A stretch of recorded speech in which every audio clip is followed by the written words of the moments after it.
कीर्तिमान पिता धन्यवाद करते हैं आज के सुंदर बाइबल अध्ययन के लिए। खुदावन हरि को बड़ी बरकत दें, आशीष करें। पिता यीशु नाम से मांगती हूँ, आमीन।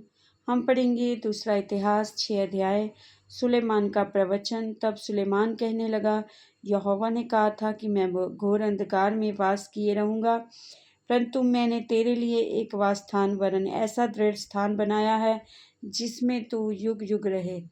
तब राजा ने इस्राएल की पूरी सभा की और मुंह फेर कर उसको आशीर्वाद दिया। इस्राएल की पूरी सभा खड़ी रही और उसने कहा, धन्य है इस्राएल का परमेश्वर यहोवा, जिसने अपने मुंह से मेरे पिता दाऊद को ये वचन दिया था और अपने हाथों से इसे पूरा किया। जिस दिन मैं अपनी प्रजा को मिस्र देश से निकाल ले आया, तब से मैंने ना तो इस्राएल के किसी गोत्र का कोई नगर चुना जिसमें मेरे नाम के निवास के लिए भवन बनाया जाए, और ना कोई मनुष्य चुना कि वे मेरी प्रजा इस्राएल पर प्रधान हो, परंतु मैंने यरूशलेम को इसलिए चुना है कि वे नाम वहाँ हो और मेरा नाम वहाँ हो, और दाऊद को चुन लिया है कि वह मेरी प्रजा इस्राएल का प्रधान हो।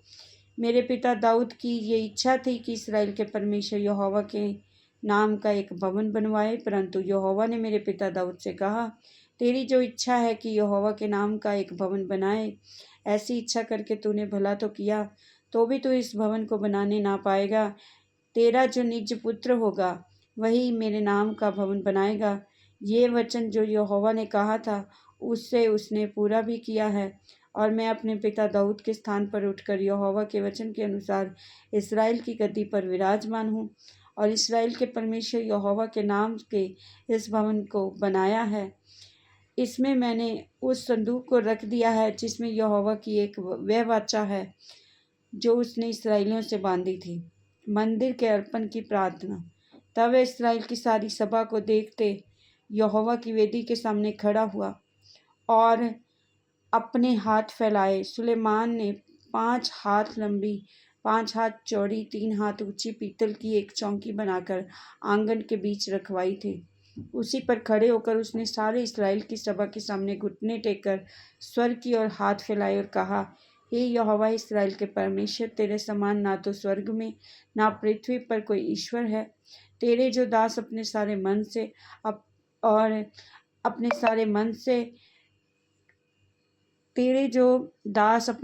मन से अपने को तेरे सन्मुख जानकर चलते हैं, उनके लिए तू अपनी वाचा पूरी करता है और करुणा करता रहता है। तूने जो वचन मेरे पिता दाऊद को दिया था उसका तूने पालन किया है। जैसा तूने अपने मुंह से कहा था वैसा ही अपने हाथ से उसको हमारी आंखों के सामने पूरा भी किया।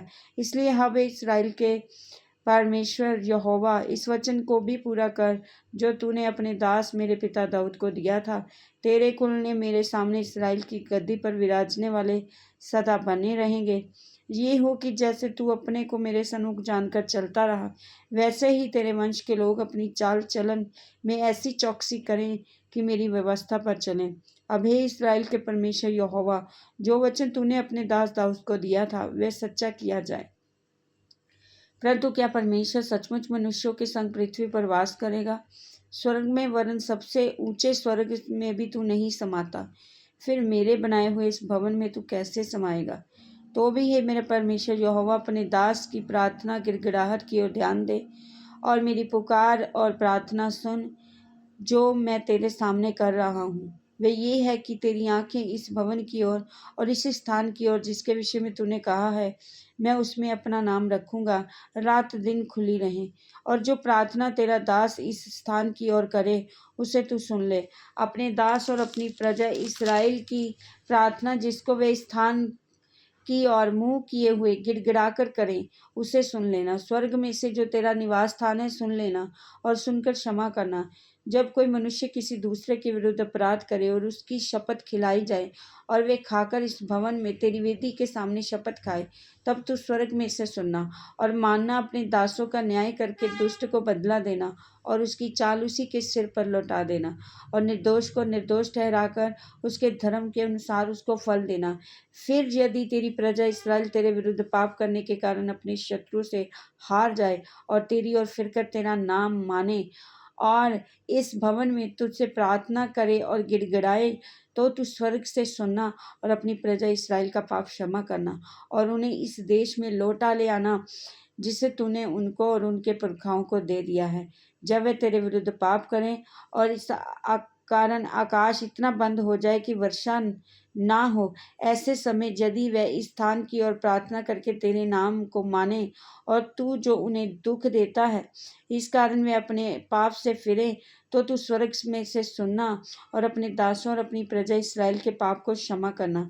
तू जो उनको वे भला मार्ग दिखाता है जिस पर उन्हें चलना चाहिए, इसलिए अपने इस देश पर जिसे तूने अपनी प्रजा का भाग करके दिया है पानी बरसा देना।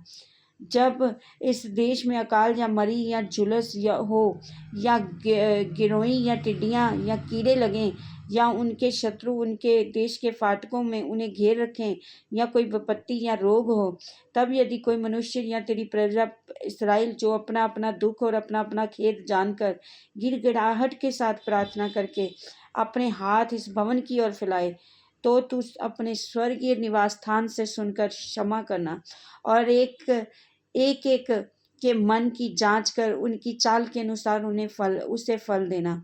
तू ही तो आदमियों के मन का जांचने वाला है और जानने वाला है कि अपने जितने दिन इस देश में रहे जिसे तूने उनके पुरखों को दिया था, उतने दिन तक तेरा भय मानते हुए तेरे मार्गों पर चलते रहे।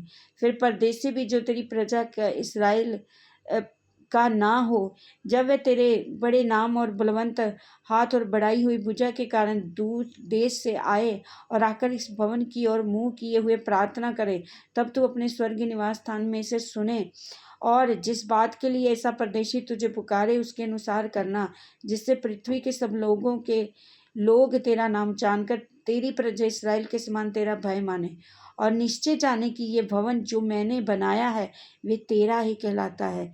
जब तेरी प्रजा के लोग जहाँ कहीं तू उन्हें भेजे वहाँ अपने शत्रुओं से लड़ाई करने को निकल जाएं और इस नगर की ओर जिसे तूने चुना है और इस भवन की ओर जिसे मैंने तेरे नाम का बनाया है मुंह किए हुए तुझसे प्रार्थना करें, तब तू स्वर्ग में से उनकी प्रार्थना और गिड़गिड़ाहट सुनना और उनका न्याय करना।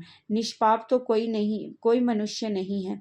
यदि वे तेरे विरुद्ध पाप करें और तू उन पर कोप करके उन्हें शत्रुओं के हाथ कर दे और वे इन्हें बंदी बनाकर किसी देश को चाहे वे दूर हो चाहे निकट ले जाएं, तो यदि बंधुआई के देश में सोच विचार करें और फिर कर अपने बंदी बनाने वालों के देश में तुझसे गिड़गिड़ा कर कहें, हमने पाप किया है और कुटिलता और दुष्टता की है, इसलिए यदि वे अपनी बंधुआई के देश में जहाँ वे उन्हें बंदी बनाकर ले गए हों अपने पूरे मन और सारे जीव से तेरी ओर फिरें और अपने इस देश की ओर जो तूने उनके पुरखाओं को दिया था, इस नगर की ओर जिसे तूने चुना है, इस भवन की और जिसे तेरे नाम का बनाया है मुंह किए हुए तुझसे प्रार्थना करे, तो तू अपने स्वर्गीय निवास स्थान में से उनकी प्रार्थना और गिड़गिड़ाहट सुनना और उनका न्याय करना और जो पाप तेरी प्रजा के लोग तेरे विरुद्ध करें उन्हें क्षमा करना। हे मेरे परमेश्वर, जो प्रार्थना इस स्थान में की जाए और उसकी ओर अपनी आंखें खोले रहे और अपने कान लगाए रहे। अब हे यहोवा परमेश्वर, उठकर अपने सामर्थ्य के संदूक समेत अपने विश्राम स्थान में आ। हे परमेश्वर यहोवा, तेरे जाचक उद्धार रूपी वस्त्र पहने रहें और तेरे भक्त लोग भलाई के कारण आनंद करते रहें। और हे यहोवा परमेश्वर, अपने अभिषिक्त की प्रार्थना को अनसुनी ना कर। तू अपने दास दाऊद पर की गई करुणा के काम स्मरण कर। इस वचन के द्वारा ब्लेस करेंगे। आमीन। सबको जय मसीह की।